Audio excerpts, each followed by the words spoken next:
first in-person episode. Do I get a mic too? No mic. We don't need. Yeah. I'm just whispering to yours. if you can say that once it's rolled, that'll be hilarious. Yo, it's rolling now. What up, though? It's your host, Troy Justice, and this is Imported Athletes and Travel Podcast, live from the beautiful city of Prague. As usual, I got my boy Yodai Nakamura, and today we have a special guest. My boy Daniel Padysak is in the building. How are you doing, man? I'm doing great. Thanks for having me, man. Of course, man. Thanks for coming out. We had to get a good guest for our first in-person episode. You want to give the people back home a little background on your career? Yeah, man, sure. Yeah, so I was born and raised here in Prague, Czech Republic, a beautiful city. Baseball is not the biggest sport here in Czech, especially when I was growing up. So, I was just playing for the national team, playing for the club, for Kotlářská Praha, playing in the extra league. When I was 18, 19, I went over to the United States to play university at Charleston Southern University. Spent about 4 years there. After that, I transferred to the University of Georgia, the SEC conference, which was a lot of fun. A lot of good baseball, high level. It was great. And then after that, I came back to Czech for a little while and ended up going to Japan to play professional baseball there. So now I'm back home in Czech, having some health stuff that I'm kind of dealing with right now. So just taking it slow, trying to get back to the pitching mound. Oh, nice, man. Have you always been a pitcher growing up, or where'd you play? No. I played a little bit of shortstop and third base up until, right when I was going to college. I always pitched on the side as well, but I was mainly, I would say, a position player. Okay. And then I couldn't hit too well, so it was just kind of, all right, well, I'm going to stick to pitching now.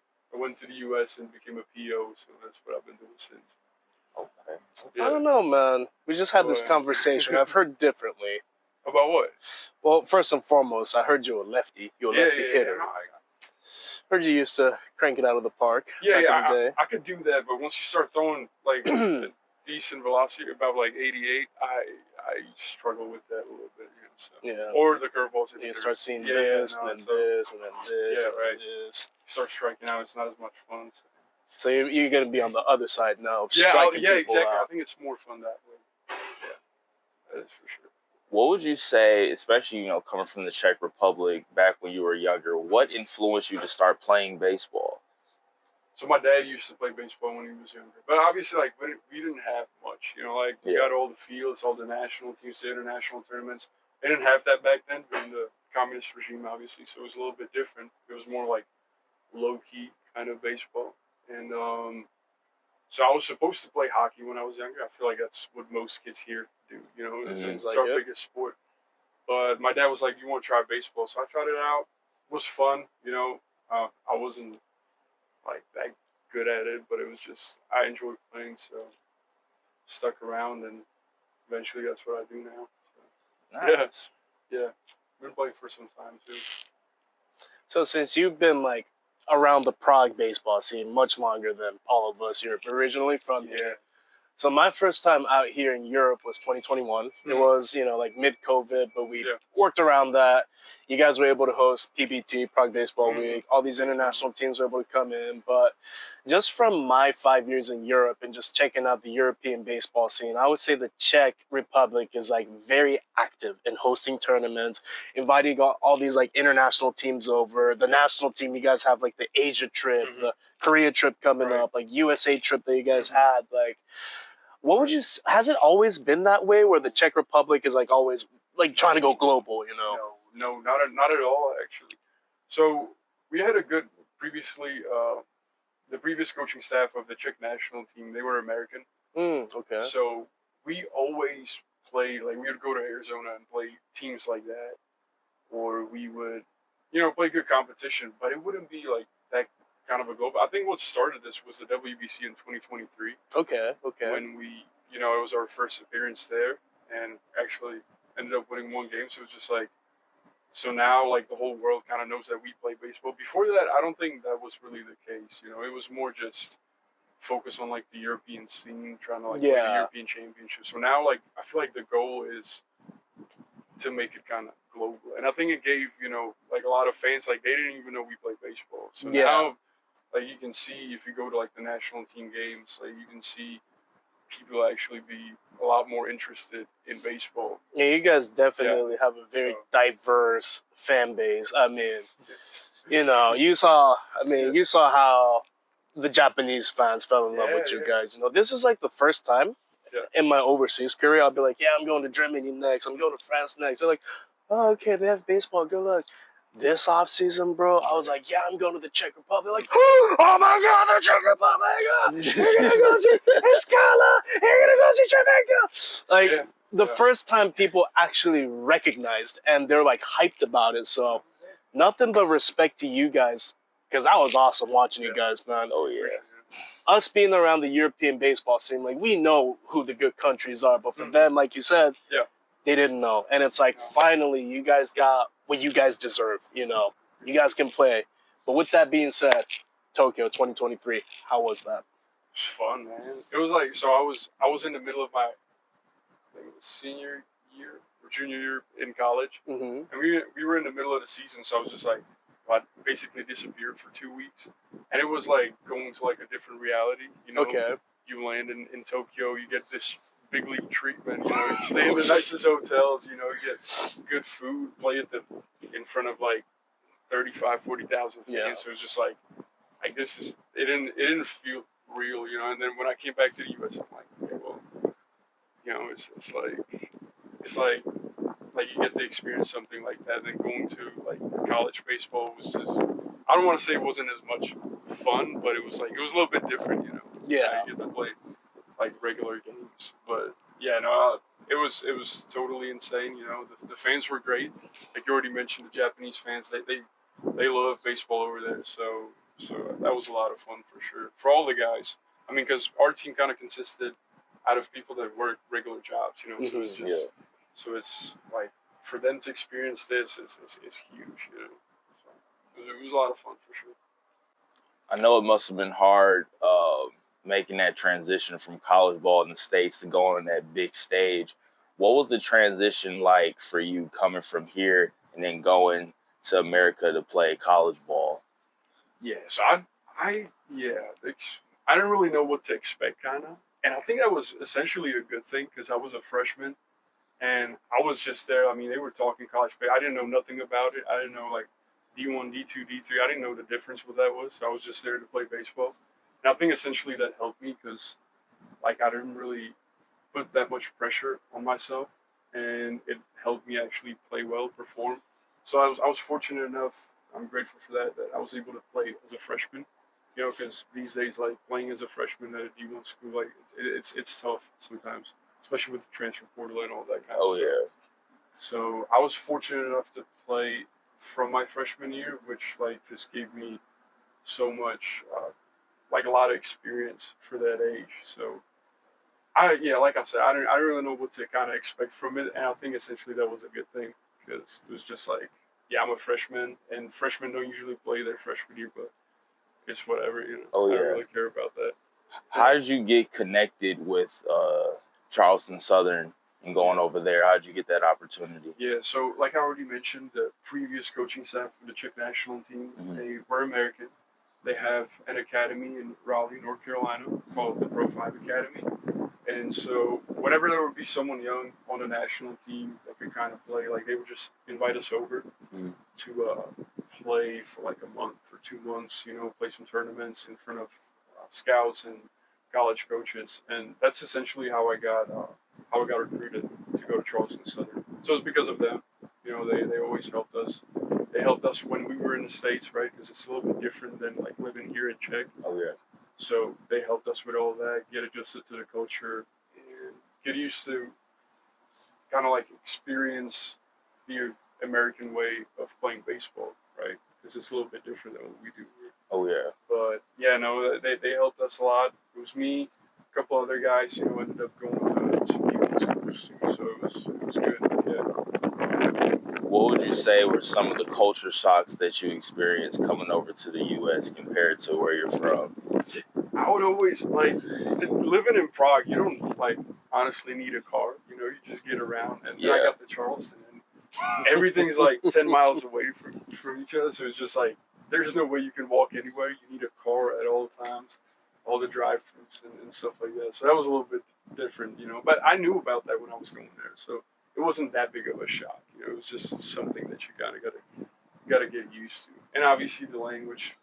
Because, like, one thing is to speak, you know, English like that. Yeah. Another thing is, like, to study university, like, doing math and English and stuff like that. So that was a little bit difficult because I didn't speak that good of English when I went to the United States. But, like, being in that environment kind of just forces you to get adjusted. So it wasn't that bad at all.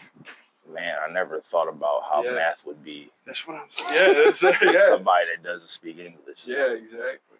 What do you mean parabolas? Oh, you mean like the curvy looking thing? Yeah. But I would say though, that's like, you know, you kind of brought up a good point. It was like the same with me trying to learn English after, like, you know, speaking Japanese. Yeah. Like, you get the best way to learn. Like, yeah, you can, you know, back in the day they didn't have Duolingo. Now we have Duolingo, but it's Right. like you can, you know, read from the textbook. You can Yeah. repeat after that. You can find like a language partner, like a language exchange friend. But like the best way I would say is get in there. Nobody's gonna help you. Right. You either learn it and you survive, or Or you're you gonna don't. get, or Yeah. you're gonna get eaten by the lions. That was me in Japan. That was me in Japan. Trying to learn Japanese. You had Teddy. You had I had bonus that. on Yeah, sometimes. but not at all times, you know. So sometimes I had to, you know, go into a store and they start speaking Japanese to me, and I'm just like, I have no idea what you guys say. I will say though, Yeah. you picked up enough. You picked up enough. I picked up a little bit. Like towards the end, I kind of knew like certain phrases and certain words that I can kind of get by, but not a real conversation yet. So now that you brought up Japan, the next chapter of the Padysak villain arc, I guess, the Niigata Albirex, which is very ironic because, you know, we talk about it. Yeah. We have a couple mutuals, like, Yeah. you know, Inaba-san, who was a player when I was there, is now a coach. Yeah. The Albirex also went through that transition where when I was there, they're part of the BC League, the independent league. Yeah. Now they're like half NPB, half independent. They play all the NPB teams, Yeah. but only in the farm league. Yes. Interesting situation they got going on there. But I mean, they got some like former NPB guys on the roster, like Yodai-kan, Takayama from Hanshin, like There's some big names there. very big names. So how was that? Let's hear about the Japanese arc. So it was another thing. I didn't really know what to expect from that either. So it was just like you went over and played ball, you know. But dude, it was great because, like you already mentioned, they play all the NPB teams. So you're playing good competition every single day, and so that just gives you great opportunity to kind of be seen by the NPB teams. Mm-hmm. So essentially, I think that's what they want to do, is to kind of help the players that play on that team to get the NPB and sign a contract with an NPB team. And yeah, it was a great level of baseball, and it was funny because there was a mixture of just guys that, like, their careers, you know, like they were super famous, made a lot of money playing baseball there, and there was like us young guys trying to like be make like those it. guys. So it was great because you can not only learn from the coaching staff and all that, but you have all these players that you can kind of look up to, and they help you too. So it was a great situation for sure. How did you feel about Japanese baseball? Different, completely different. Yes. So like I said, like getting adjusted to American baseball was like a little bit different than the Czech baseball. Japanese baseball is completely like something different, you know? So it was just like, you got to pitch differently to them. Yes. They hit differently. They don't strike out. So as a pitcher, like it was rough. Like you throw curveballs into the dirt and they just somehow manage to like Get a bat on it. Yeah. Foul everything off until you just like you got to compete every single at bat. And you Strike zone smaller too, so smaller for sure. And then you don't see like as many home runs. Like in the U.S., in the SEC, like we would see 3 to 4 home runs every single game. Like it would just be like, oh, whatever. Like when I was in Japan, I don't think I've seen double digits home runs from like either side. You know, Yeah. Every game that I went to was just the score was always like 1-0, 2-0. You know, It's 2 to tight. 3. It's tight. Every game is close. They bunt a lot, so it's a different style of baseball, but definitely, smart. yeah, we always talk about this. So, you know, like the Eagles Praha here, they got the 2 Japanese imports, and, you know, I'm pretty good friends with them, but we would always say, like, there's baseball, like the way the Westerners play baseball, and then there's yakyu, which is the Japanese word for baseball. But when we talk, we always say that yakyu and baseball are two completely different sports. I would agree with that. I mean, same diamonds, same equipment, but just like the logic of what goes into the game. What's considered logical in yakyu doesn't work in baseball, and vice versa. Yes, A lot of 3-0 off speeds, 3-0 off speeds, a lot of just small ball, a lot of technique, a lot of small ball, a lot of stealing, hit and runs, run Yes. and hits, squeeze plays. I mean, squeeze play was like, if you get runner at third and it's like less than 2 outs, you can almost guarantee that they're gonna try to squeeze. It was for sure. So you got to be ready for that kind of stuff. And like I said, it's completely different than playing in the U.S. where you just kind of depend on the long ball. Pitchers just throw gas. They try to throw as hard as you can. Like, Japan was not really like that. I mean, a lot of guys, don't have that much velo, but they can just throw 120, 130 pitches wherever they want. They have like 5 different off speeds, and it's just like, it's a little bit different, man. Keep you guessing. Yeah, I wouldn't want to hit that. So I usually Them splitters, man. Yeah. No chance. that's why he's on the pitching side, Yeah, not the exactly. hitting side. Dude, them splitters are hard to hit, man. I saw that at the Japan Winter League. I was like, bro, what is that? So I wanted to ask you, man. A lot of like what we hear when Japanese guys go to the U.S., right? Like the big league pitchers and stuff, and especially when they come back to Japan, after like a career overseas, is they talk about the mound and the firmness of the mound. Is that something you can relate to? And would you like to explain? Absolutely, because it was like going to Japan. It was different because you have, like, for example, a lot of the fields are like the infield. There's no grass. It's all dirt, all dirt. Yeah, all dirt, and then the mounds are just really soft. I would say Most of those Super fields don't soft. use clay. They don't use clay. Yeah, I don't know how they do that, but they do it. like it's really soft, even the infield and everything. And like compared to the U.S. where the mound's just solid. Mm-hmm. Yeah, it's a little bit different. But then we played at like Tokyo Dome or the Chunichi Dragons Stadium in Nagoya, and those mounts were like really comparable to the US, I would say. How was it that Ikosta? Same. It was like solid, and it stayed that way the whole game. It was a good mount, really good. I would say like just a very broad view, right? Yeah. Is like the big time stadiums. I feel like they got like the big time equipment, and then you got like the local stadiums and like the Nigun, like the minor league stadiums. We use the we're gonna we're gonna tamp it. We're gonna play Dance Dance Revolution over it, but we ain't gonna use clay on that. And you have to like rake it every 3 innings. People just go with rakes. Well, because it's just so It's so soft. soft. Yeah. So soft, You were in Japan. You play in Okinawa, so you can kind of relate to like. I would get a secondary on the steel, and then sing it to the ground. I go back, and now it's a hole like this, and it's there for the next 2 innings. It's a little bit different. Yeah, the ground's really soft. I had to get molded cleats because I'm like, if I use the metal spikes, it's not going to work. It's just too soft. Yeah. So yeah, that took some getting used to for sure. So, question to my 2 foreigners who have both experienced Japan. The big 3 convenience stores, right? You got the 7-Eleven, the Family Mart, the Lawson. Which one are you guys? I'm a 7-Eleven chicken, the egg sandwich kind of guy. I would always go and get the egg sandwich from 7-Eleven. All right. I respect that. I'm a little biased because when we were in Japan, our hotel literally had a Family Mart right in front of the front door.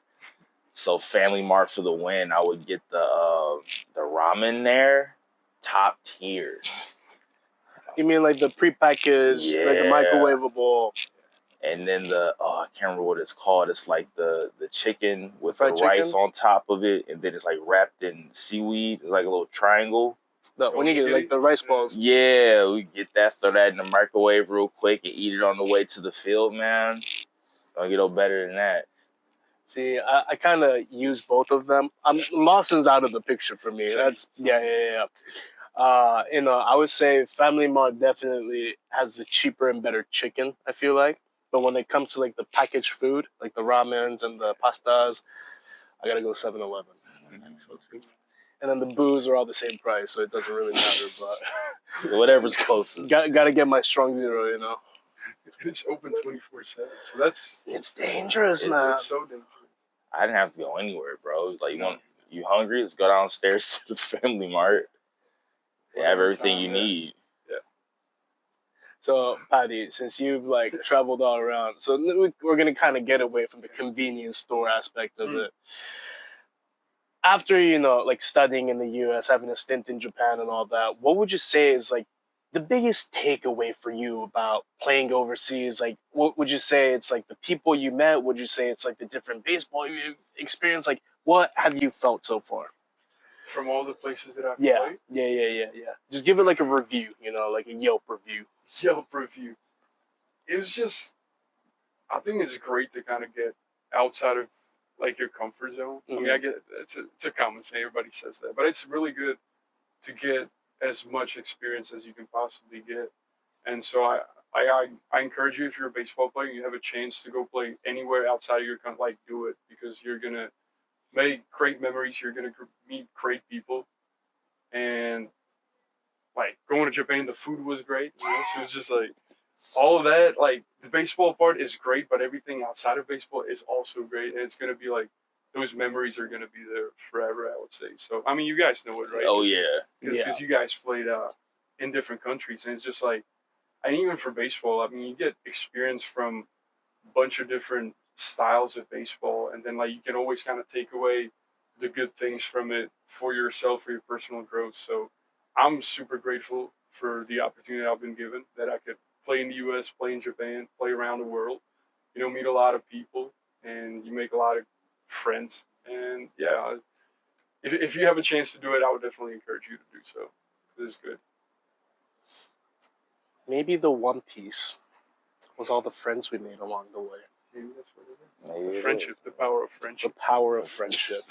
Power of friendship. You keep in touch with a lot of the people, though, like in the States. Yeah, absolutely. I mean, I have a lot of good friends from the U.S. It's a little bit difficult with the time difference and all that, but for sure. Oh yeah, sure. play games. Play Call of Duty with them. Oh, there we go. Every There we now go. and then, Yeah. get to talk about life, and all that. And then people from the other side, from Japan, every now and then just text, call on FaceTime. Yeah. A lot of people don't speak like that good English there, and I don't speak good Japanese, so it's funny when we try to communicate with each other. But you always find a way. They find a way. You find a way, and it's fun, it's great. So it's just like those people are all awesome. And, I feel like those are the most genuine ways to connect with people, though, because like when you speak the language, and it's probably the Japanese in me talking to, because in Japan we have the concept of honne and tatemae. It's a very big concept. Honne directly translates to your true sounds. That's actually like what you're feeling, what you want to say. But you're not allowed to say that. That's what you keep to yourself. And then there's the tatemae, which directly translates to what is standing in front. That's like the cover you put on for like who you're interacting with. So I got a little bit trust issues sometimes. I'm like, do they really mean what they're saying? Or are they just trying to be nice, right? Especially when you speak the language and you can manipulate words to just kind of give them what they want to hear. That's something. But when you guys are like trying to meet in the middle because neither of you guys speak a common language, and you're using gestures and trying to get the point across, man, that's like more sincere. Like, more honest. Exactly. I was meeting France, man. We baguette. You know the difference between a chocolate croissant and a croissant with chocolate? Dude, France was a whole different like atmosphere for me because I had never been there. And then when I got to go see you play over there in Templar, it was just like, man, like I knew France had baseball, but I didn't know it was like this big turf fields. And then I see we had a bougie. I was on a bougie one. So it was all turf. It was all turf except for the mound and the home plate. But like everything else was turf, and dude, like we didn't have. Well, I had to rake, I had to clay, like because it's like a like I play the position that needs to do that. Yeah. But other than that, though, man, that was really useful because, like, you know how usually when you do field cleanup, like infielders go do this, outfielders go do this, like, you know, rake the dirt, you know, do this, do that. But like since everything was turf, and I was a rather older veteran on the team, I could be like, yo, 3 outfielders, you guys get the righty box. Yo, the third baseman and the shortstop, you guys go help the pitchers. So it's like we got more people to like help with the dirt stuff. You know, so that was kind of cool. Oh, I mean, like when, you know, things went the way it was supposed to, and, you know. After a loss, it was probably you know, we found a way. We found a way. What would you say were some of your favorite ballparks to play at? Favorite ball. So when I was at Georgia, we had a beautiful stadium there. I mean, it was fun. All the SEC parks were nice. You know, we played at Texas A&M, and they had like a sick environment there. They get like 30,000 fans every game. Oh wow! They just get, you know, they pregame, they get drunk, they get rowdy. So it was a little rough to pitch there, but it was fun, you know. Oh yeah. Time. And then at the WBC, I mean, we played at the Tokyo Dome, which was just sick. Unreal. It's probably one of the nicest stadiums in the world, maybe. I would say. Yeah, it's up there for sure. So and it's getting old too. They're actually talking about building a new one. Yeah. But I mean, even I think it's 30 years old now, but it's still probably like but it's still insane. And like all the MPB stadiums, like the domes, were just super nice to play in. And then the field that we had in Niigata was actually super nice too. I mean, that had capacity of like 35,000 people too. Oh wow! The hard off, yeah, the hard off. Yeah, it was nice stadium. Like the field itself was perfect. Like it was no flaws there. Ingolstadt was nice. Yeah, here in Czech, the fields are getting better. They're getting better. No, for sure. I mean, I would say like Brno for sure. They have a beautiful stadium. You know, I was just in Třebíč at the European Championship. They had a beautiful stadium there too. Yeah. Like, last time I was there was half of the things that are there now. They weren't there before, so it was just like good to see how the game kind of evolves here in Czech. Yeah, because I think in Třebíč, you know, they have that jumbotron now, like that video board, and I think that's there to stay. I think like that is, I think so too. yeah. Because you know, with like PBT at Eagles, they install like that big one in right field, but it was like temporary one, like it was just for the tournament. Yeah. But I think the one in Třebíč is like there for good. I think. They also have one too. So Aros, Ostrava, that's another beautiful field. Hluboka doesn't have a video board, but I mean that's another good-looking ballpark. Yeah, we need one here in Prague. A video board. A video board. Like I would say, like, you know, Eagles probably out of the Prague teams have the nicest facility. I would put Sabat, man. I put Sabat in the conversation, which, by the way, here we are. So we are filming at my club, Sabat Praha, and you can see the notorious Sabat Bridge. Does that bridge have an actual name? Yeah, you just named it. Yep. We have the Sabat Bridge, and then we have the Sabat. I don't know the English word, but I know what it looks like. But like what it looks like, I cannot say because it's very inappropriate. It's a smokestack. Yes. The Sabat smokestack, the triple S, you know. But I mean, so you say you were from Kolarska. Yes. Now, has Kolarska always been that small? I'm just curious. Yes. Yeah, okay. I was just curious. It was rough to pitch there, you know. But was it fun to hit there? Was it fun to hit there? As a lefty, I always kind of pull the ball, so I didn't really get any. Okay. Opposite field, you know. I didn't have that kind of pop back then, unfortunately. But it was rough to pitch there because you would give up like a fly ball to left field, and it's just like, okay, well, it's an out, and then it's gone. Yeah, it's really short for all the people that are watching. It's really short out there. It's also a cheat code now that they've buried there Martin Červenka, the cleanup hitter for the Czech national team. He just pokes it and it's gone. Yeah. Tough for the other teams, for sure. Hey, I guess he gets to play there this weekend. Hey. Yeah. Good luck. Barry. Good luck. Man. Get on base. We're not pitching to you. Intentional all the time. Well, we're talking about equipment a couple shows back and baseball swag and what we wear on the field. What would you say your biggest influence in how you dress on the field has come from? Biggest influence? Well, I mean, obviously you're trying to like imitate a big leaguer, kind of. Oh, so yeah. I look up to like the guys in the big leagues, what they kind of wear. So I've always been like a high pants kind of guy. Yeah. So I enjoy like wearing that. I don't know why, but it makes me feel a little bit more athletic. I don't know if it actually does, but as long as it makes you feel that way, I don't think it really matters. I mean, swag is important, man. Like if you look good, you're gonna play good. That's how it works. Look good, feel good, play good. I think it's important, man. So I was in the U.S. Obviously, like both universities I played for, we had great uniforms and like a lot of nice clothes that you can kind of wear. So Georgia was definitely fun. I mean, we had some nice uniforms there. Nike, right? Yeah, Nike, sponsored by Nike. So it was just, like everything fits perfectly.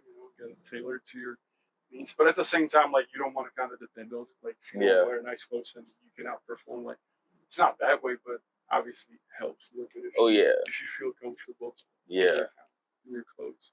What about like equipment, like gloves, cleats? What kind of stuff do you like in terms of like brands and styles? So I always liked Wilson gloves. Okay. When I was in the States, we were sponsored by Marucci, both universities. So those gloves were good. Were good. I mean, as a pitcher, I don't think it really matters because all you do is just catch a ball from the catcher. So it does not really matter to me. But yeah, as long as it looks good, and obviously, like it's crazy because like some of the rules, like as a pitcher, you can't really kind of customize your stuff the way you want it. Like it has to be like one color. And there's a bunch of rules about that, so they put limits on you. But yeah, I like cleats. Man.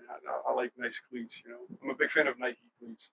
I think they're for me personally, I like them the best. No, same. Me too. I like the Hirachis. Yes. High top Hirachis. Yeah. There's not a lot of high top baseball cleats. I'm too scared to roll my ankle. I don't know how people do the low tops. I need that strap. Yeah. See, I'm the opposite, man. Really? I can't do the high. Well, probably because I'm a catcher and I'm pretty mobile, you know, pretty flexible. So I feel like that high top like restricts my movements, you know. So I really like the low tops where I can like really move around. I guess that makes sense for you, but yeah, I always like the high tops. Yeah. Are you a molded guy or a metal guy? No, metal for sure. Metal for sure, because I think as a pitcher you get like a better grip in the dirt, which is kind of what you need, especially when you have like a solid mound. Yeah. So I always like metal cleats. I think with the rubber cleats, like sometimes you can like slip a little bit on the mound. So I don't think I've really heard of much pitchers that with molded. Yeah. Speaking of pitchers, so us being position players, right? Hey, I'm a two-way. All right. Excuse me. Get it together. Excuse me. Well, I mean, I guess that's like a part of it. So when you're like a position guy, even like a DH, we got multiple tools to kind of swag out, right? We can wear tape, wristbands, like a cool Evo shield, like the oven mitts, all that stuff. But like with pitchers, obviously you guys have so many restrictions. Like, so what would you say is like the way for a pitcher to stand out in the crowd of pitchers, or even like just a crowd in general? Sticking down. Swag out. That's a really good question right there. So I don't know if it's a good standout or bad, but for me personally, like my eyes are not the best, and like when it gets dark, I can't really see the sign. You got beautiful eyes, bro. I appreciate it, man. Thank you. But I don't know what to say now. Hey, calm down now. Calm down. You can't see the signs. So I can't see the signs, so I don't like wearing contacts. So I always wore the goggles. The Oakley goggles. So I don't know if that's swag or not. I think it is, man. I think I got used to it. Definitely separates you from the crowd. It does separate you from the crowd, but like I said, you gotta have some kind of a swagger that just makes you unique, right? In a way, like I don't know if it's your cleats. Like maybe you customize your cleats in a way, and that's like, yeah, those are my cleats, and I'm gonna throw well in those. Or you wear the high tops compared to like everybody else. It's like whatever makes you comfortable, man. As a pitcher, but yeah, you're right. There's like limited things that you can wear as a pitcher. Yeah, because gloves can't be two-tone. I think it's like only lace that can be different color, but it can't be white. Yeah. Restriction on sleeves. No tape, no wristbands, no sunglasses. Goggles. Yeah. Do they have restriction on shoes? I mean, it depends on the country. Oh yeah, Japan, Japan was was restrictions on everything. Dude. I couldn't even have like white goggles. I had to spray paint them black. Dude, why do you think I come play here? I got tattoos, I got a beard. Dude, I can't. I'm on the run, man. I guess that's where you can, like, if you can grow like a beard or mustache. I'm a big fan of mustache. I like the bitch with a mustache. Like, do that. Have nice hair. Yeah. It's definitely more difficult for pitchers than it is for position players. Did you have? We kind of brushed on it earlier, but did you have like a specific player you kind of like looked up to, and you're like, man, he high sock, so I'm gonna high sock, or he uses a Wilson, so I'm gonna use a Wilson. Like, did you have like that idol player kind of? Yes. So my idol has always been Nolan Ryan. Ooh. You know how Nolan Ryan always had like those not high tops, but like the middle ones. Yeah, they yeah, have like the stirrups. Yeah. So that's what I like when I was in the U.S. at Charleston Sun. That's what I always wanted to wear. Okay. So it was like, yeah, I feel like Nolan Ryan now whenever I wear that, and I think that's a pretty good arm to kind of try to imitate your game after. He was alright. He was alright.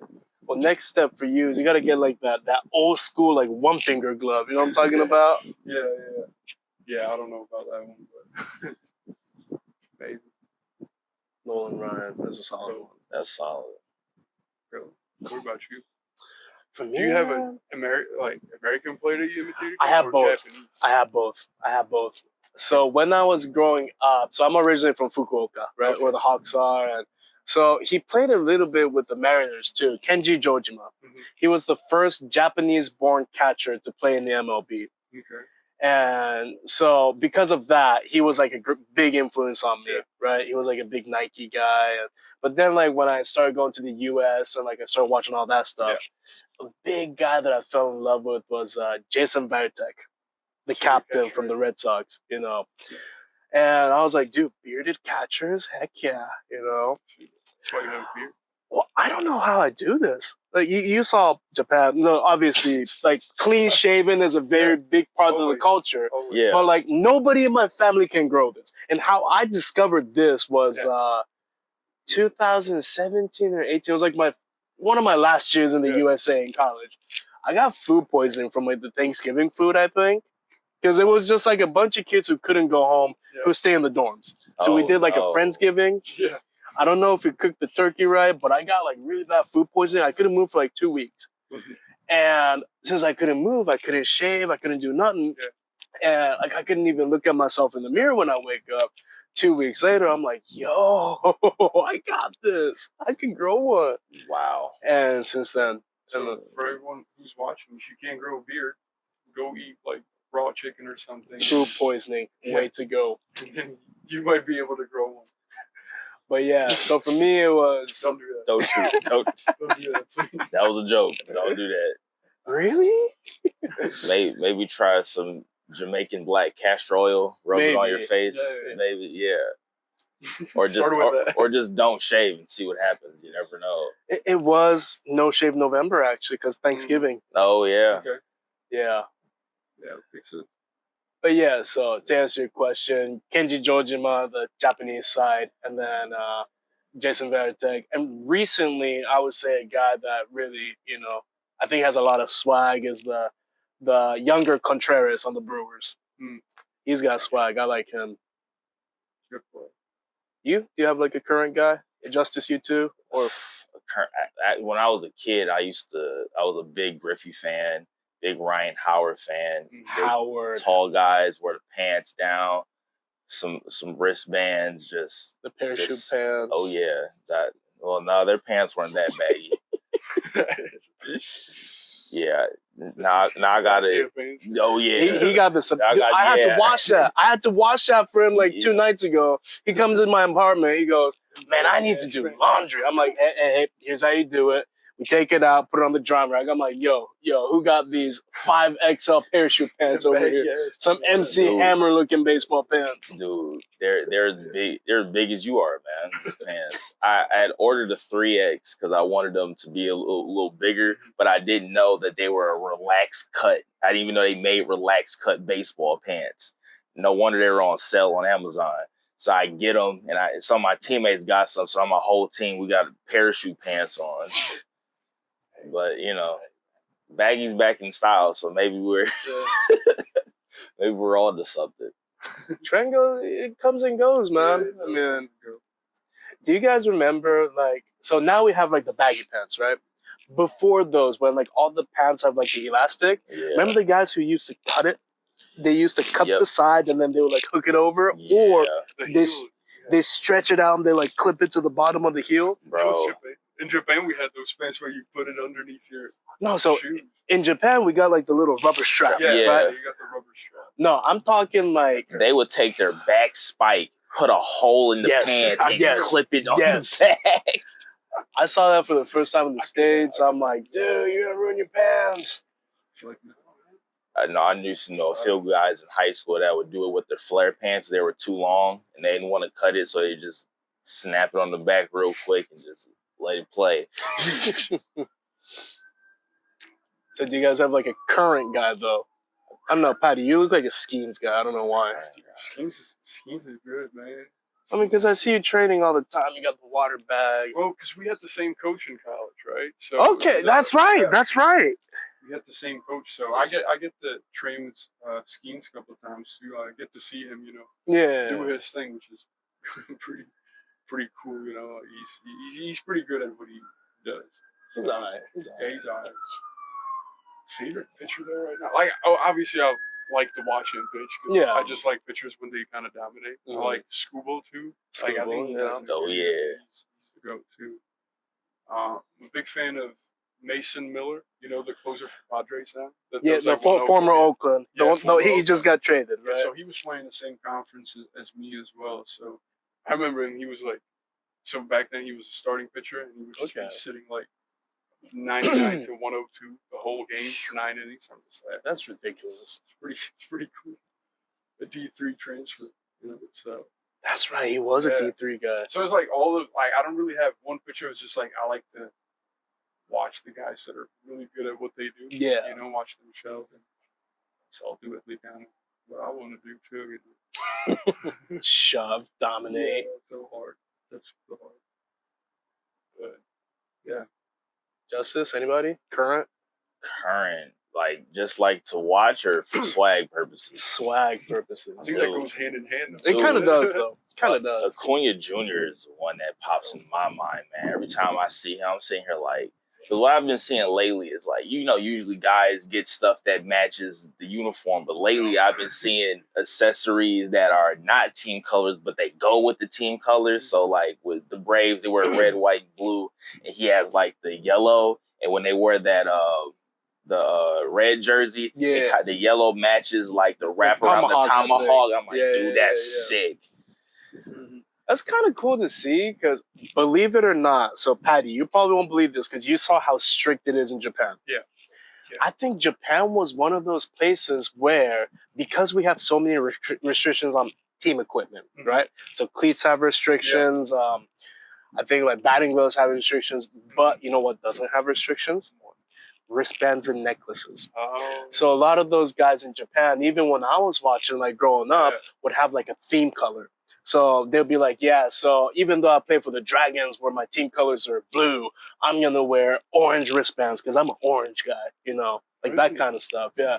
It's still kind of around in Japan, even now. I would say less, little bit less, I would say. A little bit less than back in the day because most of the guys now try to imitate like MLB guys now. But I would say before that, like Big Boss Shinjo, the head coach of the Fighters now, he was a red guy. So no matter where he went, what team he played for, he always wore red. Okay. Stuff like that. Yeah. Yeah, it was interesting with the restrictions there because like everybody's got to wear navy cleats and everybody's it's got to have like a same color color shirt, undershirt and all that. So it was just like you can't really kind of stand out as much, I would say. Yeah, it's a little bit more difficult. Definitely a big part of the culture. We have a saying which directly translates to the nail that stick out gets beaten down. Oh, okay. So everybody the same, There you go. Yeah, there you go. I mean, Patty, you said it the best earlier. I broke your image of a Japanese baseball player. You're welcome. Man. I came here and it was like, see this guy, he's got tattoos on him. He's got a beard. A beard. Speaks really good English. Like you You're, are Japanese. No, you are, but it's like you're, different. you're a Japanese unicorn. Yes, that is for sure. That's. How was that for you? All the bowing. You get used to it. I feel like once you get there and the third person comes up to you, you go for the handshake, they go bow instead. It's like, okay, well, that's how it is here, and then you start bowing. Yeah, I mean, And it's natural. It's natural. It's natural. So I don't really have a problem with it. I was having trouble on when to time the bow. I would always either be too early or too late. And then there's like 2 bows sometimes. depends on the situation. Yeah. Okay. So I don't. So bowing is an art form. Depend on the situation. There is times you got to do multiple. Okay. Depend on who you're bowing to. The angle also changes. So like the more, because the bow is basically a way to say, hey, you are above me. You are higher than me. So like, yes, like I am not going to be above you, But so basically like the more not power, but like more like a respectful position the other person is in, obviously the lower that you have to bow, And then when you're trying to apologize for something, but like you go all the way on the ground. That's like a very extreme one. That's more of like a, hey, I am on the ground. Like I am not, I am immobile now. Like that is how desperate I am. Okay. So that would be like, we call it the dogeza. Mm-hmm. So do is like dirt, but it's like when you're on the dirt, that's like an extreme apology, or sometimes it can be like an extreme negotiating tactic, like a big please, like please, I'm on the ground, type deal. Man, we learn so much about culture when you go play baseball in other places, because you got to talk and communicate with people and stuff like that. Because the first word we learned in Japan was arigato, because people were making so much accommodations trying to get us together that we're just like, we want these people to know that we're thankful for them putting up with us not knowing any Japanese at all and trying to order us food and make sure our jerseys and stuff are right. So yeah, a lot of arigato, a lot of bowing for the appreciation for all the stuff they did for us over there in Japan. So yeah, I feel that. Yeah, absolutely. I was like, the people there, like from my experience, they were just super welcoming because, like obviously, like I already mentioned, I didn't really know what to expect from it, and like from the first moment I got there, like everybody was just super, like extremely friendly. They kind of like accepted me and just took really good care of me until I kind of got used to how everything goes there, and it was just, it was great. It was great, that for sure. So if you're worried about playing somewhere, like don't be, because those people are, like, the people that are around baseball are usually good people, so they're gonna help you out. They're not just gonna let you be there and then have a bad time. Czech people bully me. They make me drink beers a lot. They finger rust out my throat, and I like it. So actually, though, speaking of like the different cultures, man. You want to know what won the hearts of Japanese fans with the Czech national team? So it's very common in Europe, but it was like new for me when I came here too. So the game ends, right? The game ends, right? European style. The game ends. You guys shake hands in the line, and then you guys clap to both sides. Like clap to your fans, clap to the opposing fans, clap to the other team, right? We don't do that in Japan. We don't do that in America either. Right? But you guys did that. You guys did that, like the European style. Yeah. So you guys, clap to the Czech fans and to the Japan fan, the other team. Since we don't do that in Japan, I feel like that's what won the hearts of the Japanese over. They're like, wow, these Czechs are such sportsmanship, like respect the opponents, like. No, for sure. And yeah, like I already said, I mean, for all the guys, it was just great experience. Because they're we're not like most of our guys, like we're not professionals. We just play for fun, pretty much. Electricians, teachers. Yeah, exactly. You have like regular 9-to-5 jobs, and they're like, okay, well, you go up to your boss and you ask for a vacation so you can go play at the WBC. I mean, it's just unheard of. Yeah. So it's like once you get there, and then get to experience all this, like you're just really grateful for the environment itself. So absolutely. It's just like, you're happy to be there. So. And you guys won a game and got secured a spot for the next one. Yeah. How you feeling about that? It's coming up in 6 months now? 7 months ish. It's coming up quick. It But, is. I feel really good about it because the first one was kind of just test the waters, see how Get the everything feet is. wet Yeah, and- exactly. Now I feel like we're gonna have a good team, really motivated team. We have some really bright young guys that I think are gonna play really well. It's just try to win as many games as possible. I think that's the goal. Who's in that pool this year? So it's Japan, because you guys are in the Tokyo block, right? Yes. Japan, Korea, Chinese Taipei, Australia, then you guys. Taiwan, Yes. Taiwan, and Australia. Australia, So good group. then you guys. Really good group. Gonna have to carve, mate. Yeah. That's the plan. Yeah. Let's That's the go. plan, man. Cool, man. Well, Daniel, man, thank you for taking the time out to come holler at us. It's been a Thanks for pleasure, having me. dude. This has been so Thanks, great man. because when we were planning this, we are just like, we thought, just when you're shooting the breeze, and he calls me like, yo, I have a Dude. nice guest. He was in the back. You remember? I was Yeah. talking to him on the Yeah, phone. I'm stretching. He's I just put like 2 and 2 together because we see each other pretty much every day in the indoor doing lessons or just messing around. And then I was calling you. We were talking about the next guest because the next guy lined up or gal lined up backed out. Like, man, do we have a guest? Somebody with international experience, kind of like a relevant figure. Hey, Patty. But no, it's so awesome to get you on here, man. I The appreciate first live action episode where we don't have like a time limit because we don't got sponsors and we don't got Zoom Premium. it. Not But- yet. Not yet. Not yet. We'll get there. We'll get there. Baseball check, maybe. Man, Thanks for having me, man. It was fun. Of It was course. Fun to do this. It was good environment, good talk. Talking baseball is always fun. So, yeah, thanks for having me. Of thank course. you. Thank you guys for joining us. This has been Imported Athletes and Travel Podcast. Peace. Thanks for watching. Please like, comment, and subscribe to our YouTube channel to keep up with the Imported Athletes and Travel Podcast and all the vlogs and videos of Justice Imported and the import life. Thank you so much.